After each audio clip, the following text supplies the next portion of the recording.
Buenos días, buenas tardes o buenas noches con todas las personas que están viendo este video. Yo soy Nelson Berrú y hoy estamos en el día 30 de agosto. Vamos a estudiar Primera de Crónicas, capítulo 27 y 28, ¿no? Y un momento, por favor, déjenme ver. No sé si estamos bien. Sí, a ver, sí, estamos bien. No. Muy bien, entonces vamos a estudiar esto una vez más. Gracias a las personas que colaboran con el Ministerio de Profecías Bíblicas. Muchas gracias por apoyar el año bíblico. No se olviden de enviarme sus peticiones para ponerlos en el muro de oraciones y pues que Dios provea, ¿no? Y bueno, sin más preámbulos, vamos a hacer una oración para empezar el estudio del día de hoy, ¿ya? Así que oremos. Padre nuestro que estás en el cielo, santificado sea tu nombre, mi Señor. Una vez más estamos aquí en tu presencia. Seas tú una vez más el maestro instructor, mi Señor, de esta clase. Sean tus palabras, no las mías. Mi Dios, permítenos, mi Dios, llegar al fin del año bíblico. Se están complicando las cosas, mi Señor, pero confío en ti, mi Dios, que me vas a poder ayudar, mi Dios, a seguir adelante. Te pido por cada una de las personas que están siguiendo, mi Dios, el año bíblico. Te pido, mi Dios, también por la situación mundial, mi Dios, que está en este mundo azotándonos. Ayúdanos, mi Dios, a cada uno de los que nos estamos en diferentes partes del mundo a poder realizar este año bíblico. Mi Señor, te pedimos por el muro de oraciones y por cada uno de los pedidos escritos ahí. Te lo pedimos sin merecer, en el nombre de tu amado Cristo Jesús. Amén. Muy bien, vamos con el capítulo 27, 28 y 29 y se acaba el libro de Primeras de Crónicas, un libro menos, un libro más en el año bíblico, ¿no? Y tenemos comentarios muy buenos que me muero por leérselos, la verdad, desde el 29 se los quiero leer, desde el 28 se los quiero leer, mejor dicho. A ver. Sí, desde el 28 se los quiero leer. Pero bueno. Vamos a estudiar. Comenzamos con el capítulo 27 y terminamos el famoso libro de Crónicas. Un estudio bastante ligero, bastante ligero. Pero bueno, está bien para lo que ahorita se viene. Fue un descansito, por así decirlo. Viene Daniel, se acerca Daniel. Y yo estoy que tiemblo. Vamos a ver qué hago ahí. Vamos a ver cómo les doy tanta información en videos. Eso es lo que se me está preocupando. La cosa es que ustedes entiendan, no solamente decirlo por decir, es que ustedes entiendan. Así que vamos a ver qué hago, ¿no? Bueno, vemos aquí capítulo 27 nos habla de las divisiones divisiones y los jefes del ejército que hubo, ¿no? Y bueno, nos habla de jefes de familias. A ver.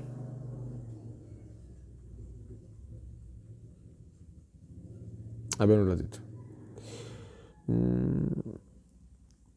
Ya, bueno, habla de los jefes de familias, de los comandantes, ¿no? De los oficiales, ¿no? Cada división de 24,000 que se turnaban cada mes, ¿no? Y bueno, aquí nos da la lista. Eso es interesante, ¿no? Había el orden militar, ¿no? David tenía un ejército muy grande y cada mes, una división trabajaba para el rey al año, ¿no? O sea, una división que estaba con cada división estaba compuesta por 24,000 y tenía su comandante en jefe. Un mes al año servían servicio y el resto del año yo imagino que se ocupaban en sus diferentes actividades, ¿no? Y así, algo muy interesante, ¿no? De cómo estaba dividido el ejército. Yo creo que aún en la actualidad, no sé mucho del ejército, ¿no? Pero hasta donde yo sé, creo que eso aún se hace de cierta manera, ¿no? De cierta manera. Y bueno, aquí también nos habla de la división de los jefes de las tribus, ¿no? Cada jefe de la tribu de las 12 tribus de Israel tienen su jefe. No, no lo vamos a leer porque no viene al caso, ¿no? Y bueno, nos habla de que David tomó para el ejército solamente los de 20 años para arriba, ¿no? Aquí nos recuerda el censo en el versículo 24 de que Joab no terminó de contar el censo, ¿no? Entonces no se sabía tampoco el número exacto de todo el ejército de Israel, ¿no? Pero bueno. Y nada más, eso nos dice en versículos 25 al 34 nos habla de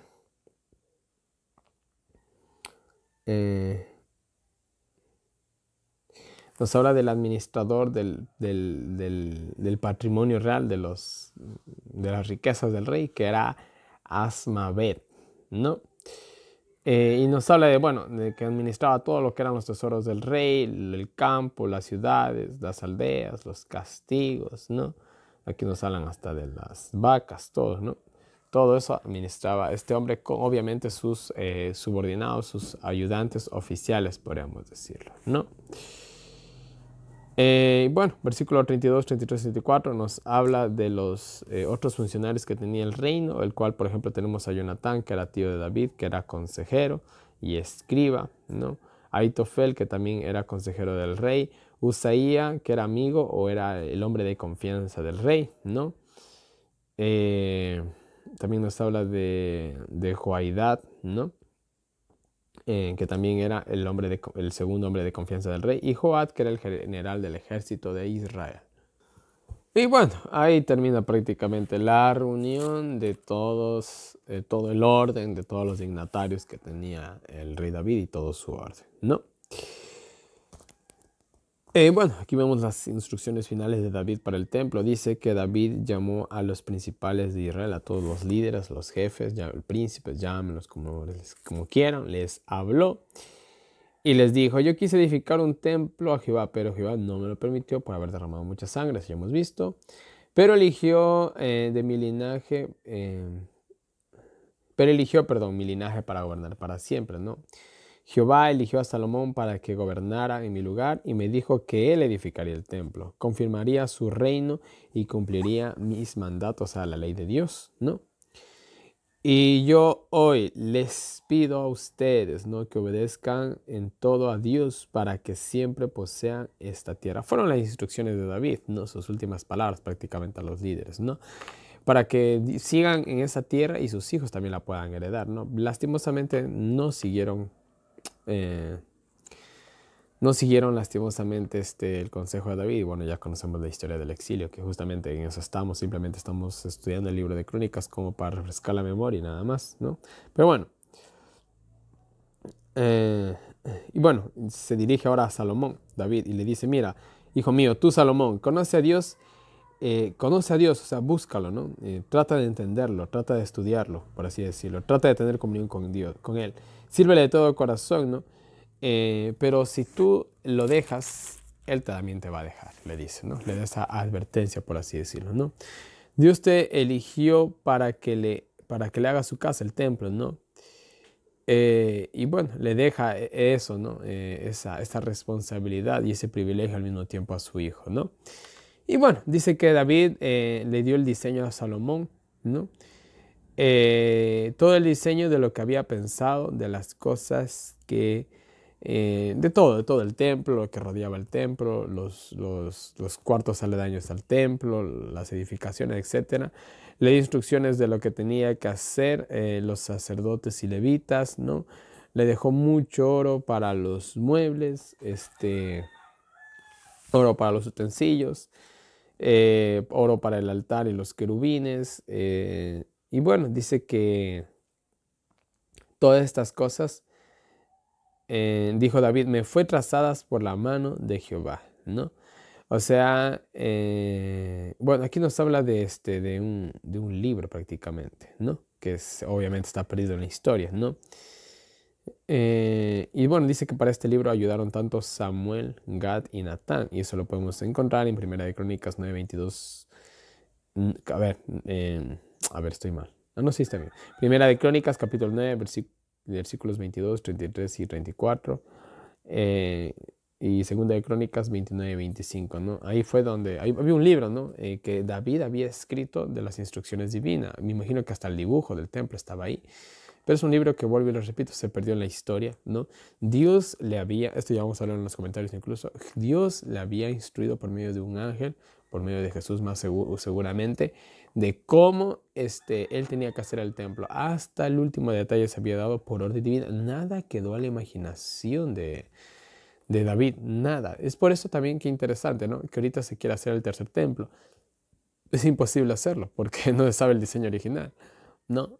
Los judíos se matan, literalmente se matan la cabeza tratando de saber cuál era el diseño más original y tratan de sacar por ahí descubrimientos arqueológicos que más o menos dicen, o hay dibujos o esculturas de cómo pudo haber sido cada artículo del templo y cosas así. Pero bueno, nunca van a poder replicar el templo de Salomón, nunca lo van a poder hacer.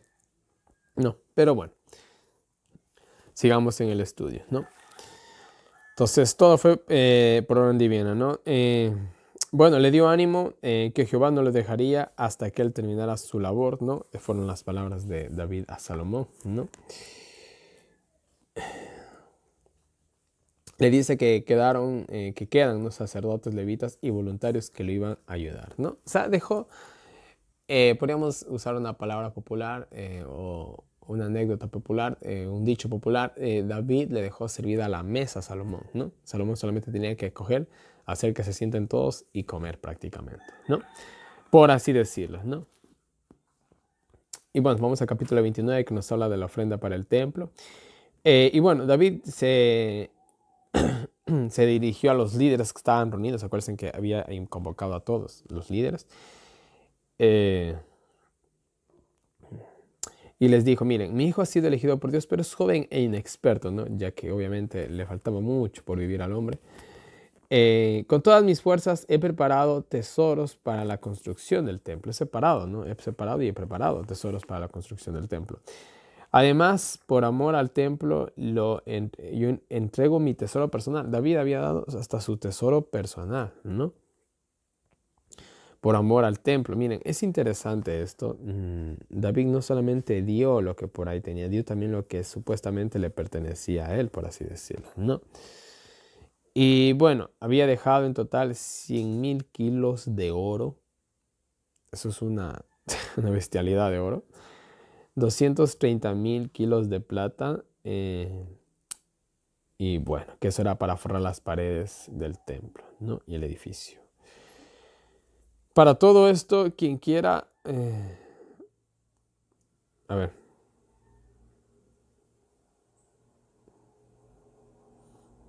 Ya, muy bien. Había dejado todo eso, ¿no?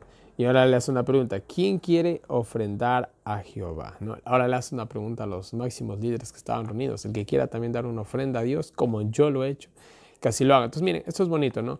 Cuando uno quiere hacer o pedir algo, uno lo tiene que hacer con el ejemplo, ¿no? Es como yo les dijera a ustedes, hagan el año bíblico, pero yo no lo termino. Entonces, eso no tiene sentido. No, la cosa es decir, si yo pude, ustedes también, ¿por qué no? Yo que incluso tuve que leer más y esforzarme más, y ustedes, ¿por qué no? O sea, la cosa es predicar con el ejemplo, ¿no? Entonces David dio el primer paso y ahora sí le siguen los líderes de Israel, ¿no? Entonces dice, los jefes y los comandantes, ¿no? Ofrendaron a David, ¿no?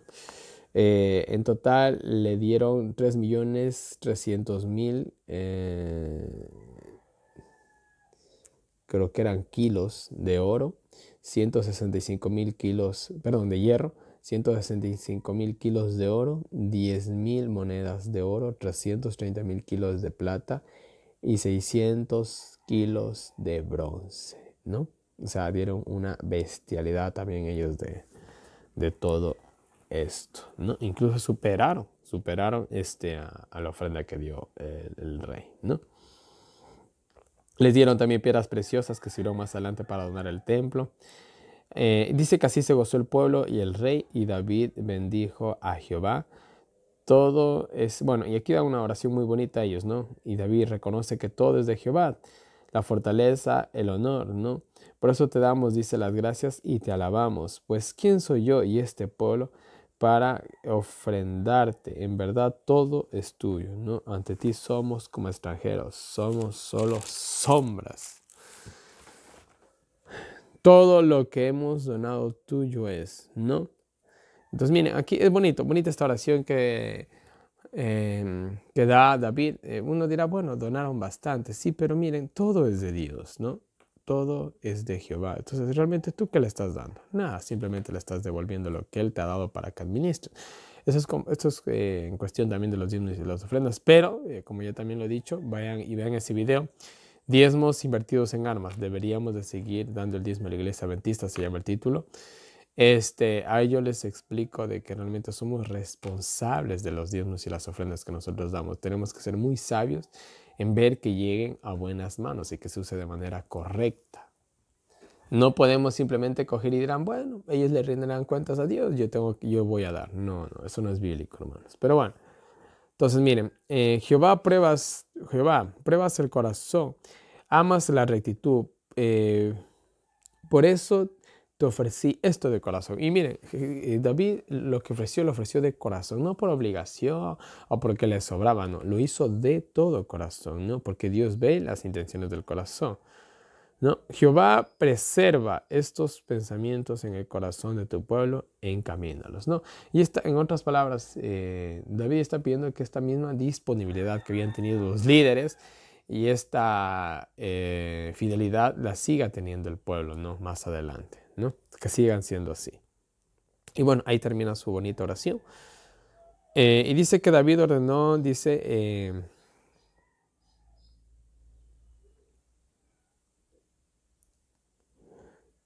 David dice que ordenó a la congregación que adorara a Dios.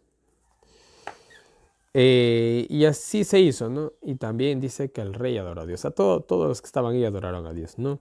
Al día siguiente, dice, le ofrecieron un gran sacrificio, ¿no? Aquí nos habla de 1000 becerros, 1000 carneros, 1000 corderos, libaciones y muchos sacrificios por todo Israel. O sea, fue una especie de fiesta solemne que se hizo.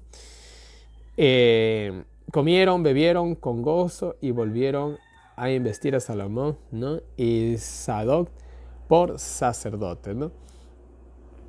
Y Salomón dice que se sentó en el trono real, ¿no? Y todos los poderosos lo homenajearon, hasta todos los máximos líderes de Israel, ¿no? Y Jehová lo hizo muy grande como ningún otro rey, se habla de Salomón, ¿no? Y miren, aquí les quiero regalar esto. Esto ya les he dado anteriormente, pero miren, esto es una tabla de los sumos sacerdotes que aparecen en la Biblia. Esto lo saqué del diccionario Holman. Y nos habla en qué pasajes de la Biblia se menciona. Échale un ojo, está súper bueno. Imprímalo y es pequeñita la hoja, de hecho. Es para imprimirlo pequeñito. Yo les recomiendo que lo peguen en Levíticos, ya que ahí se habla de los sacerdotes, ¿no? Entonces, no me acuerdo por qué me puse a ver algo de los sacerdotes y me topé con esto que tenía ese diccionario. Dije, está bueno, dije, vamos a imprimirlo. Entonces, les dejo esto, ¿no? Para que sepan cuántos sacerdotes. Y es interesante, ¿saben cuántos sumos sacerdotes se registran en la Biblia? Dejen ver si pueden enfocar esto. Bueno, ahí está escrito. Ay, no, no, sí está bien. Están registrados 27 sumos sacerdotes en toda la Biblia. Qué interesante ese número, ¿eh? Y disculparán la letra tan fea. 27, ¿no? Bueno, interesante la cifra, ¿no? Mis queridos hermanos. Entonces, 27, 3 por 9, 27, 9, el número del juicio.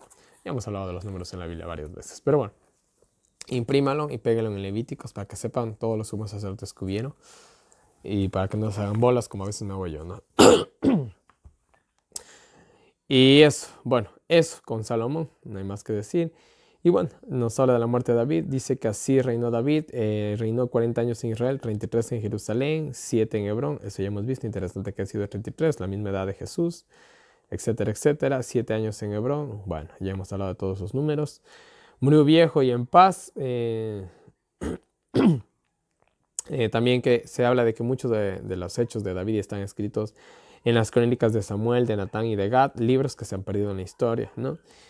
Y bueno, ahí tenemos el fin del libro de crónicas y el fin de la vida de David, ¿no? Y eso es todo, mis queridos hermanos. Vamos a leer las citas del espíritu de profecía para terminar el estudio del día de hoy, ¿no? Y bueno, la primera cita está en el capítulo 27, versículo 1, y nos dice, una amplia distribución de responsabilidades disminuía las cargas. Miren lo que nos dice. La minuciosidad e integridad de la organización perfeccionada en los comienzos del reinado de Salomón, lo abarcante de los planes para que el mayor número posible de personas estuviera en servicio activo, la amplia distribución de responsabilidades, de modo que el servicio para Dios o para el rey no fuera indebidamente oneroso para ningún individuo o clase, son lecciones que todos pueden estudiar con provecho y que los que presiden la iglesia cristiana deberían entender y obedecer, ¿no? Este cuadro de una nación grande y poderosa que vivía con sencillez y comodidad en hogares rurales, presentando a cada persona un servicio voluntario y gratuito a Dios y al Rey durante una parte de cada año, se presta para que podamos obtener muchas sugestiones útiles, ¿no? Interesante. Y estas citas complementan todo lo que hemos visto en estos 2 últimos días y en este día también, ¿no? Miren, por ejemplo, a veces, verán hermanos, escúchenme bien. Yo de manera personal, con mis ojos, he visto 2 hogares. Yo de manera personal, he visto 2 hogares destruidos porque eh, el hombre en estos casos que yo vi fue el hombre, ¿no? De la familia, el padre de familia, pasaba tan ocupado en la iglesia, en los cargos que ejecutaba y en todo lo que le decía el pastor, que el tipo descuidó su familia y chao, ¿no? Hasta ahí llegó el hogar, ¿no? Entonces, miren, esto es un problema. Y esto es un problema muy grande, ¿no? A veces es el esposo, a veces la esposa, están en todo, dejan a veces hasta de trabajar cada vez que el pastor los llama, ¿no? Entonces, miren, ahí es un problema, ahí es cuando la religión se convierte, disculpen la palabra, en un cáncer literalmente, ¿no? A veces ya no tiene tiempo para pasar con la esposa, a veces ya no tiene tiempo para pasar con los hijos, para salir un rato, no. Se cogen tantos cargos, tantas responsabilidades que tienen que trabajar, que corre por aquí, que lleva a los hermanos y se acabó el hogar. No, en serio, yo de manera personal he visto 2 hogares, ¿y cuántos más no hay, no? Entonces, mucho cuidado con eso. Miren, si ustedes están en una iglesia bacán, chévere, no tiene nada de malo estar en una iglesia. Pero si ustedes van a coger un cargo, despacio. Miren, yo de manera personal les digo algo. Yo les he dicho esto en un video anterior. Debido al año bíblico y lo pesado que es, yo tuve que cambiar mi reforma pro salud, tuve que ponerme a hacer ejercicios. Gracias a Dios estoy bajando de peso y cogiendo algo de cuerpito y de fuerza también, que estaba debilucho. Incluso lo que es, miren, martes, jueves y sábado me quedo en casa. El sábado ya ni siquiera puedo ir a una iglesia. No porque no quiera, me encantaría, sino que todo es tan pesado que a veces anteriormente iba, ¿no? Iba al mediodía y corre por aquí, corre por acá, venía a estudiar, a grabar, cansado, a veces no rendía, bueno, etcétera, etcétera. Me estaba matando, ¿no? Entonces dije, Dios, perdóname, tú sabes que no lo hago porque no quiero alabarte, sino que realmente este proyecto me exige demasiado. Entonces cogí y decidí no ir el sábado a la iglesia hasta que se acabe el año bíblico, ¿no? No nos pongamos cargas que no podemos llevar, ¿no? Límites, ¿no? Entonces, miren, y gracias a Dios, ¿no? Todo me ha salido bien. Entonces estoy descansado, estoy más, ya. Y se vienen los libros más exigentes que es el Nuevo Testamento. Estoy temblando, sinceramente, ante el Nuevo Testamento. Yo no sé cómo la voy a hacer, pero bueno, Dios proveerá. Entonces, miren, límites, límites. Ya, a ver, hablemos así. A ver, en el hogar, ¿quién tiene un cargo? Tiene un cargo, digamos, el esposo. Bacán. Ya, que solamente tenga el esposo. Ya, listo. Y tal vez un hijo. Ya, bacán. Pero ¿qué pasa? Que todos en la familia tienen un cargo en la iglesia. ¿Sí me entienden? Ya. O por último, ya digamos que tiene solamente el esposo o la esposa o el hijo. Los demás le ayudan, ¿no? Y listo. Pero a veces esto pasa, todos tienen un cargo, uno pasa por aquí, el otro por allá, y el sábado se hace una carga, sinceramente, ¿no? Pero bueno, en fin, sigamos. La fidelidad debe preceder a las bendiciones. En capítulo 28, versículo 9 dice: se requiere fidelidad antes de que Dios pueda prodigar las bendiciones que ha prometido. Los que ofrecen a Dios un servicio aceptable deben obedecer todos sus mandamientos. Así llegan a ser representantes de Cristo, ¿no? Y bueno, para ser representantes de Cristo tenemos que ser fieles, ¿no? Siguiente cita: un ángel guió a David mientras escribía. Dice, miren, por medio de su ángel, el Señor instruyó a David y le dio un modelo de la casa que Salomón debía edificar para él, o sea, el templo. Se ordenó un ángel que estuviera cerca de David mientras este, para beneficio de Salomón, redactaba importantes instrucciones acerca de las disposiciones de la casa. El corazón de David estaba en la obra, ¿no? Siguiente cita: el carpintero de Nazaret era el arquitecto celestial. Cristo era el fundamento de la organización judía. Él planificó las disposiciones del primer tabernáculo terrenal. Dio cada una de las especificaciones acerca de la edificación del templo de Salomón. El que trabajó como carpintero, miren qué bonito. El que trabajó como carpintero en la aldea de Nazaret fue el arquitecto celestial que diseñó el plan de la casa donde debía ser honrado su nombre. Las cosas del cielo y de la tierra están más directamente bajo la supervisión de Cristo de lo que muchos piensan, ¿no? O sea, Jesús fue el arquitecto y el ángel fue el mensajero que dio las instrucciones que había hecho o había dicho el arquitecto celestial que era Jesús, ¿no? Así de simple, ¿no? Siguiente cita. Dios da sabiduría para realizar esta obra. Mire, el Señor no reúne elementos esparcidos que no han tenido una experiencia genuina y que no prometen desarrollar caracteres dignos de confianza para que lleven responsabilidades relacionadas con la obra de modelar y formar una nación que realice un solemnísimo y sagrado servicio para Dios, compatible con el estado elevado y puro de un pueblo que lo represente. En otras palabras, Dios no elige a cualquiera, ¿no? El servicio de Dios no se confía al juicio y a la elección de un hombre, sino que se divide entre los que demuestran estar dispuestos a trabajar con interés y eso ya lo hemos visto también, ¿no? Dios da trabajo al que quiere trabajar. Dios no contrata, disculpen la palabra, Dios no contrata a vagos, mis queridos hermanos. Dios nos contrata a holgazanes, ¿no? Hay muchos hermanos, escúchenme bien. Hay muchos hermanos que dicen, ay, quieres a vivir al campo y ni siquiera ni sé cuánto. Hermanos, y no saben coger ni una pala. ¿Ustedes creen que Dios les va a dar un campo para que se vayan a morir allá? Hermanitos, pónganse a trabajar. Disculpen. Bueno, miren, yo estaba, cuando comencé el año bíblico ha sido una gran experiencia para mí. Y comencé a tener dolores bastante feos por lo que solo paso sentado. En mi trabajo, en esto, solo paso sentado. Entonces decidí ponerme a hacer ejercicios, ¿no? Para que el cuerpo podríamos decir que se afloje un poco, ¿no? Entonces, y comencé a hacer ejercicios y alzando pesos y toda la cuestión, todo lo que es el gimnasio, ¿no? Aquí en mi casa, obviamente. Y yo me di cuenta que me hizo hasta más fuerte, ¿no? Me salieron hasta callos porque también me puse a hacer barras y todo eso, ¿no? Entonces yo me puse a pensar, ¿no? Dije, al fin y al cabo esto también es una preparación porque yo me quiero ir a vivir al campo. Y jalar pala, eso cuesta, mis queridos hermanos, ¿no? Jalar pala, jalar machete, ¿no? Entonces dije, bueno, de cierta manera me puse a analizar yo, de cierta manera también me estoy preparando de entre mí para irme al campo, ¿no? Hermanos, tal vez ustedes no tengan ahorita el terreno, pero hermanitos, más que sea, pónganse a hacer ejercicios. Les digo así, en serio.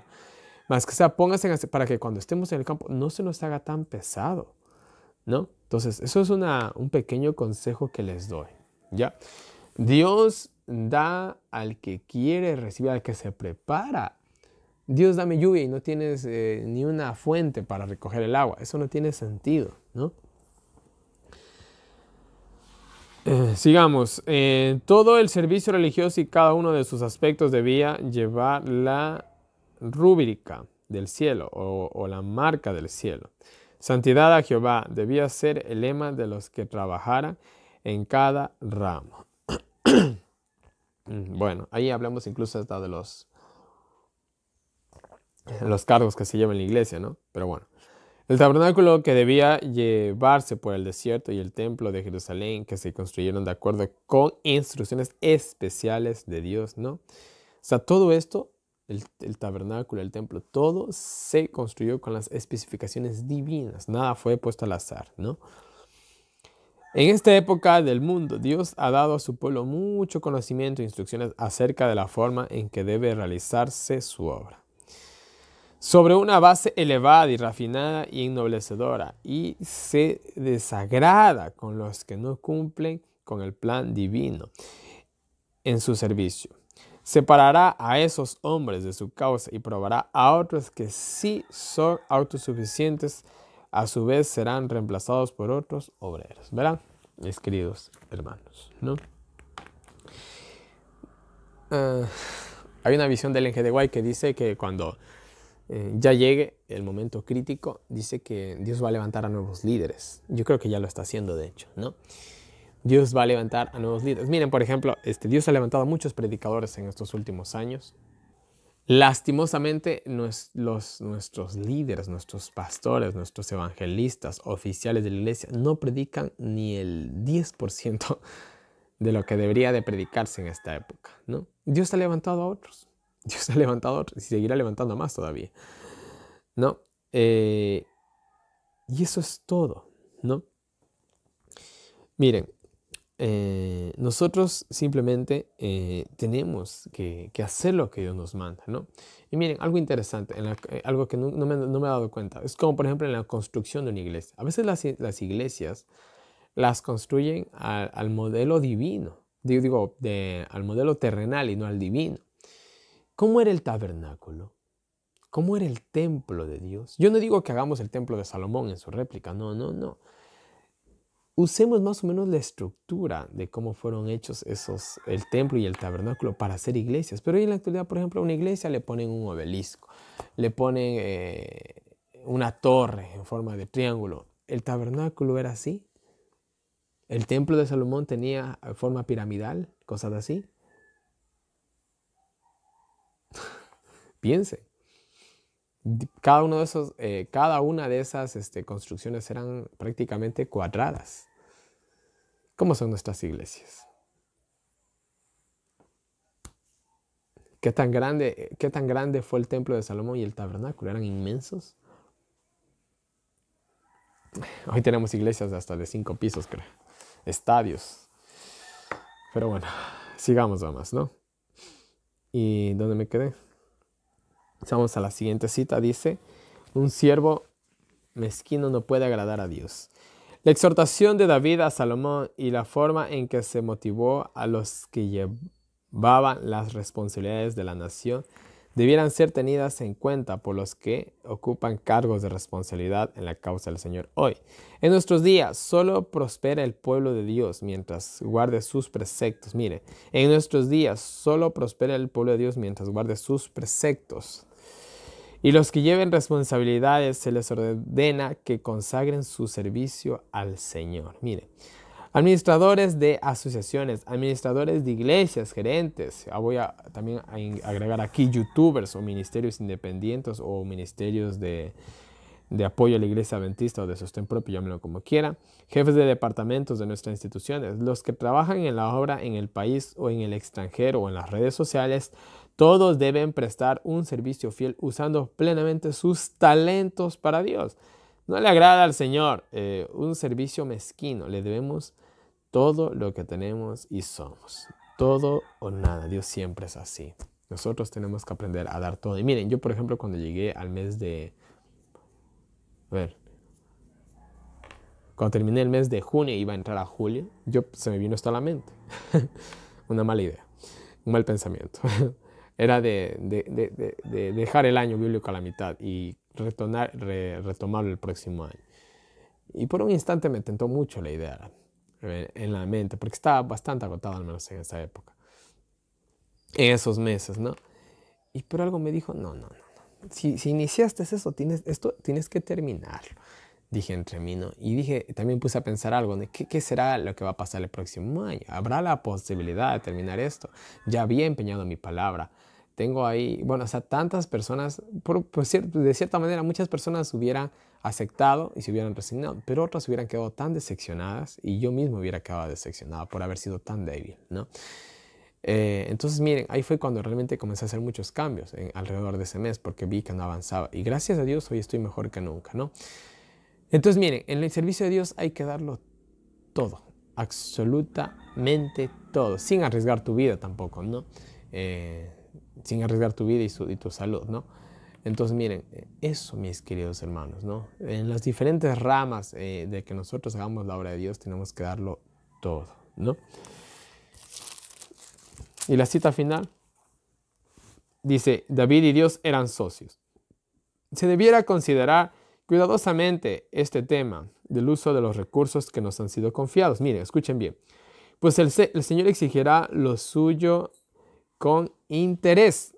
Mientras están en la pobreza, muchos consideran que dar sistemáticamente es un requisito bíblico. Bacán. Pero cuando llega a poseer dinero o propiedades, no reconocen lo que Dios demanda de ellos. Consideran que sus recursos son suyos, pero no actuó así con sus posesiones el rey David. Comprendía que Dios es el gran propietario de todas las cosas y que lo había honrado grandemente haciéndolo su socio. Tenía el corazón lleno de gratitud por los favores y la misericordia de Dios, y en su oración en que presentó ofrendas para la edificación del templo, dijo: de lo recibido de tu mano te damos, ¿no? El reconocimiento de que nada es nuestro y todo es de Dios, en pocas palabras, mis queridos hermanos. Y bueno, mis queridos hermanos, este ha sido el video del día de hoy, ¿no? Hemos estudiado Crónicas 27, 28, 29 y a su vez damos por terminado este libro, y mañana pasamos al libro de Segunda de Crónicas, que es casi más de lo mismo, ¿no? Y bueno, mis queridos hermanos, una vez más en pantalla tienen toda mi información de contacto para todas las personas que me quieran agregar al WhatsApp para recibir los enlaces del año bíblico, del año bíblico, preguntas, sugerencias, colecciones. Si quieren pertenecer a un grupo de estudio del año bíblico en los grupos de WhatsApp, avísenme para agregarlos. Disculparán que no he respondido mensajes de WhatsApp debido a la situación de mi país. Bueno, no he tenido tiempo, he estado con la cabeza muy ocupada, ¿no? Y bueno, ahí tienen las diferentes maneras en las que pueden apoyar para seguir haciendo el año bíblico. Muchas gracias, ahora más que nunca. Se siente su ayuda, ya que vamos a entrar ya mismo a los libros más pesados de toda la Biblia. Y bueno, en la descripción de este video también tiene un enlace para PayPal para los que me quieran colaborar por ese medio. No se olviden de irse a la página de Facebook de Profecías Bíblicas, que les dejo en la descripción de este video, para que puedan ver los contenidos exclusivos que estoy subiendo ahí. Y bueno, mis queridos hermanos, no les canso más. Que Dios nos bendiga a cada uno de nosotros, nos ayuda a seguir adelante. Y nos vemos el día de mañana con un nuevo video.